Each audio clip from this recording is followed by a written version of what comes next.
इस पे भी 10-15 साल हो गए हैं कि सी पैक की वजह से पाकिस्तान की तकदीर बदल जाएगी। बदले तो अल्लाह करे गया था। नहीं, हम दुआ गो है ना, ये मुल्क है तो हम है। बिल्कुल ऐसी है। मुझे अभी तक सी पैक के आम शहरियों को कहीं कोई फायदा नजर आया? कहीं इतना हमारा ये ख्याल था कि नेशनल सिक्योरिटी पॉलिसी है।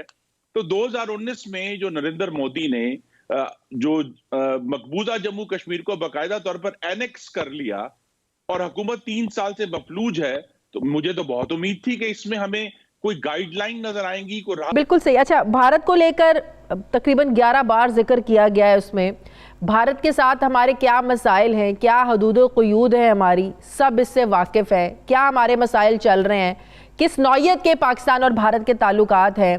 तो इसमें आप समझते हैं जो चीज़ें बताई गई हैं इसमें कुछ नया है? हेलो फ्रेंड्स, अपना हिंदुस्तान न्यूज़ में आपका स्वागत है। पाकिस्तानी मीडिया इस समय घबराया हुआ है और वो सोच रहा है कि इतने साल तो निकल चुके और सी पैक का हमें कोई भी फ़ायदा नहीं हुआ। हमारी सरकारों ने इतने सालों तक हमें चूरन चटाया कि सी पैक से पाकिस्तान की किस्मत बदल जाएगी, मगर इतने सालों बाद भी कुछ होता वो नज़र नहीं आ रहा। और साथ ही साथ में वो ये कह रहे हैं कि हमने जो नेशनल पॉलिसी बनाई है उसका क्या फ़ायदा जब कश्मीर हम ले नहीं सकते। तो 2019 में मोदी जी ने कश्मीर का आर्टिकल 370 ख़त्म कर दिया, उसके बावजूद इस नेशनल पॉलिसी का फ़ायदा क्या है। और साथ ही साथ अमेरिका से भी हमने रिश्ते ख़राब कर लिए। या तो हम अपनी बड़ी बड़ी बातें ना बोलें अगर इनसे दोबारा से हमें संबंध ठीक करने हैं। यही कारण है कि आज पूरी दुनिया हमसे कट हो चुकी है और हम किसी के यहाँ पर भी जाने लायक नहीं रहे। IMF को सारा देश हमने गिरवी रख दिया है, यहाँ तक कि हमारा स्टेट बैंक ऑफ पाकिस्तान भी IMF के पास चला गया है और खाने के लिए 2 वक्त की रोटी नहीं है लोगों के पास। अगर ऐसे ही चलता रहा तो पाकिस्तान के हालात और भी गंदे हो जाएंगे।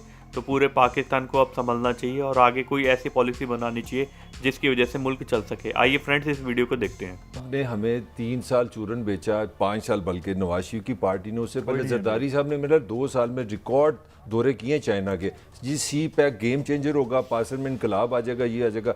जब आपने IMF के साथ ये जो आपने बिल पास किया ना, इसका पता क्या मतलब है कि पाकिस्तान के जितने कर्जे हैं इंक्लूडिंग सी पैक आप दुनिया के किसी इदारे को देने पे मजबूर हैं। आप सारी जो सिक्रेसी थी ना आपकी सी पैक की, आपने खत्म कर दिया। एक सवाल इसके बाद काजी साहब इस पे भी 10-15 साल हो गए हैं कि सी पैक की वजह से पाकिस्तान की तकदीर बदल जाएगी। बदले तो अल्लाह करे नहीं, हम दुआ गो है ना, ये मुल्क है तो हम है। बिल्कुल ऐसी है। मुझे अभी तक सी पैक के आम शहरियों को कहीं कोई फायदा नजर आया? कहीं फायदा तो पता नहीं है। मैंने आपको बता दी जो सड़कें बनी ये क्या, फिर ये 3.5 साल का जो कौम पे कर्ज चढ़ाया ये कौन चुकाएगा?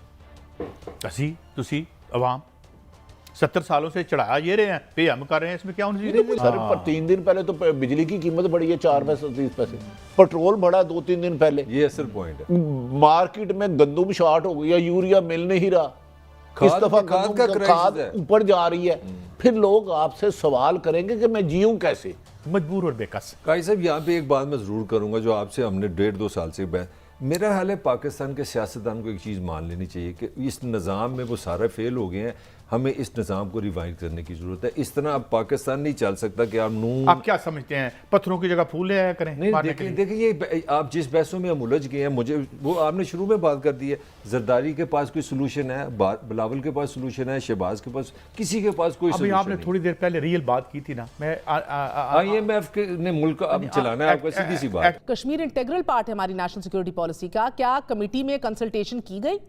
आपके पास तो अनप्रेसिडेंटेड इख्तियारात हैं, आप लोगों ने क्यों नहीं किसी को मदऊ किया? मोहिद यूसुफ को बुलाते, चीफ ऑफ आर्मी स्टाफ को या किसी आला, आप सबको बुला सकते थे। आपको पहले भी एतमाद में लिया गया है। इतना हमारा ये ख्याल था कि नेशनल सिक्योरिटी पॉलिसी है। तो 2019 में जो नरेंद्र मोदी ने जो मकबूजा जम्मू कश्मीर को बाकायदा तौर पर एनेक्स कर लिया और हुकूमत 3 साल से मफलूज है, तो मुझे तो बहुत उम्मीद थी कि इसमें हमें कोई गाइडलाइन नजर आएंगी, कोई राहबरी नजर आएगी कि हमने जो नरेंद्र मोदी की एनेक्सेशन थी उससे कैसे निपटना है। वहां भी ये बिल्कुल खाली है। जो पाकिस्तान ने पिछली हुकूमत के दौर में, जिसका मैं भी हिस्सा था, एक कोशिश की थी चाइना के साथ, रशिया के साथ ताल्लुकात की बेहतरी के, उसमें कहीं उसकी प्रायोरिटी हमें नजर नहीं आई। तो ये सिर्फ ये कहते हैं ना कि जियो इकोनॉमिक्स जो है वो उसको हम तरजीह देंगे, कहने की हद तक ठीक है, लेकिन इसमें कोई स्पेसिफिक एक्शंस नहीं है, इसमें तरजीहात का तयन नहीं है।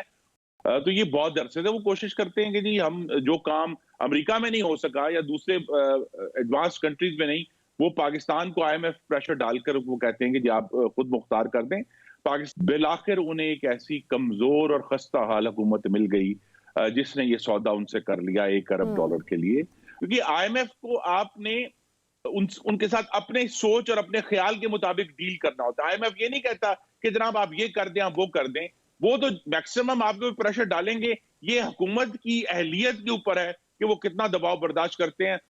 मगर वज़ीर-ए-आज़म इमरान खान साहब इस बात को तस्लीम करते हैं कि IMF के पास कर्ज मांगने से मुल्की सलामती मुतासर होती है। क्या कहा इमरान खान साहब ने, ज़रा देखिए। हमारा माइंडसेट था वो सिर्फ वन डायमेंशनल था कि हमें मिलिट्री सिक्योरिटी की ज़रूरत है। अगर आपकी इकोनॉमी की ये हालात हैं कि हर थोड़ी देर के बाद आपको IMF के पास जाना पड़ता है, तो इसका मतलब आपकी सिक्योरिटी मुतासर होगी। IMF के पास इसलिए जाते हैं कि आप मजबूर हैं, लेकिन उनकी आपको शराइत माननी पड़ती है, और जब आप शराइत उनकी जब मानते हैं तो फिर आपका कहीं ना कहीं आपकी सिक्योरिटी कॉम्प्रोमाइज़ होती है। अब ज़ाहिर है कर्ज लेने से वापस देने तक आपको IMF और जो ज़ाहिर है इंटरनेशनल इदारे हैं उनके मफादात, उनकी पॉलिसीज़ को अपने मुल्क की जो पॉलिसीज़ हैं उन पर तरजीहात देनी पड़ती हैं। बिल्कुल सही। अच्छा, भारत को लेकर तकरीबन 11 बार जिक्र किया गया है, उसमें भारत के साथ हमारे क्या मसाइल हैं, क्या हदूद व क़ुयूद है हमारी, सब इससे वाकिफ़ है। क्या हमारे मसाइल चल रहे हैं, किस नौइयत के पाकिस्तान और भारत के ताल्लुकात हैं। तो इसमें आप समझते हैं जो चीज़ें बताई गई हैं इसमें कुछ नया है? देखिए, बुनियादी तौर पर तो ये वही चीजें हैं कि जी हम हिंदुस्तान के साथ पुरअमन बकाए बाहमी चाहते हैं, पीसफुल कोएग्जिस्टेंस चाहते हैं, हम उनके साथ अच्छे हमसायों की तरह रहना चाहते हैं। लेकिन मसाइल हैं, मसाइल आजकल जरा ज्यादा बढ़ गए हैं क्योंकि मोदी हुकूमत और मोदी सरकार का कुछ अपना अंदाज है हिंदुत्व के हवाले से और कुछ इस वजह से। लेकिन मैं समझता हूँ कि पाकिस्तान जी कश्मीर के बहुत ज्यादा मसाइल है, लेकिन जो मुस्तकबिल है वो उसी सूरत में चल सकता है कि आपका पुरअमन पड़ोस हो, पीसफुल नेबरहुड हो।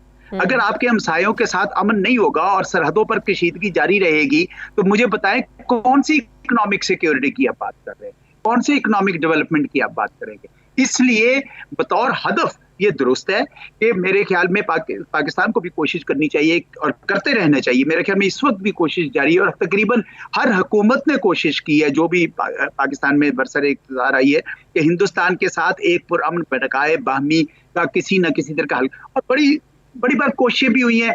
आपने देखा कि हर बार जब 2 कदम आगे गए तो 2 या 3 कदम पीछे आना पड़ा किसी न किसी वजह से। लेकिन बस बतौर एक हदफ के कि अपने पड़ोसियों के साथ अच्छे ताल्लुकात हों। हमारे फाउंडर मुल्क के जो कायदे आज़म थे उनकी भी यही हमें एडवाइस थी, और मेरे ख्याल में हर हुकूमत की यही कोशिश होनी चाहिए। खारजा पॉलिसी को लेकर इसमें आपको क्या अहम चीज़ लगी? अफगानिस्तान के साथ को लेकर पाकिस्तान की जो पॉलिसी है, फिर अमेरिका के साथ इस वक्त जो पाकिस्तान के ज़ाहिर को आइडियल ताल्लुकात तो है नहीं है। आप देखें जमहूरियत समिट में दावत दी गई पाकिस्तान को, पाकिस्तान ने उसमें शिरकत से इनकार किया। फिर अपने अड्डे देने की जब बात हुई, जब ये अफगानिस्तान के मसाइल को लेकर, अफगानिस्तान के मसाइल को लेकर, तो उसमें पाकिस्तान ने एब्सोल्युटली नॉट कहा, प्राइम मिनिस्टर इमरान खान ने। तो खारजा पॉलिसीज़ को लेकर क्या हम इतने दबंग हो सकते हैं? फिर अगर मैं अपनी इकोनॉमिक सिक्योरिटी की बात करूं उस तनाजुर में, देखिए दबंग तो आप उस वक्त होंगे जब घर में दाने होंगे, ये एक अबदी हकीकत है, इससे इनकार नहीं हो सकता। तो इस वजह से वो तो नहीं, लेकिन इसका ये मतलब भी नहीं है कि हम अमेरिका के साथ ताल्लुकात अच्छे नहीं कर सकते या हमें दबंग होना पड़ेगा। नहीं, जरूरत नहीं है। देखिए एब्सोल्युटली नॉट जब कहा गया था, मेरी यानी मैं सरकार में तो नहीं, हुकूमत में नहीं हूं, लेकिन मेरा ये ख्याल है कि वो अड्डों के हवाले से था। जी बिल्कुल, और अड्डों को तो वाकई नहीं देना चाहिए। क्यों दिए जाए पाकिस्तान के अड्डे जहां से ही ड्रोन उठे और पाकिस्तान पे बॉम्बिंग करें?